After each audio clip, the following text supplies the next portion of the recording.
Après, bon, je sais pas encore quelle chaussure choisir. Alors, faudra voir en fonction du terrain, si c'est gras, si c'est sec, en fonction de la météo. Les gens se posent souvent la question route ou trail. Moi, je conseillerais quand même de prendre des chaussures de trail avec une bonne accroche parce que c'est quand même souvent boueux et il y a quand même beaucoup de chemin. Alors après, à voir entre une polyvalente comme la Fuji Light 4 Ouais. ou la Speed qui pour le coup est plus légère et plus dynamique. Et après, il y a la Trabuco 11 Ouais. qui est très bien aussi. Si tu préfères un peu plus de confort, ça sera très beaucoup. Ouais, c'est ça. Confort, amorti. Tu sais, des fois, on me pose des questions sur comment se préparer pour la course en descente de nuit. Est-ce que tu as des petits tips, des petits conseils Bah déjà, s'entraîner. Ouais. Je trouve que c'est un petit peu plus facile la nuit parce que tu vois moins les obstacles et du coup, tu as peut-être un peu moins d'appréhension. Ouais, je suis d'accord. Tu vois pas la misère. Non, ouais, c'est Si ça. t'as une grande côte, tu la vois pas. Donc ça, je suis d'accord.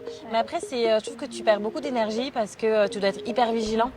Vu que tu vois pas très bien et mine de rien, il y a quand même parfois un peu d'instabilité.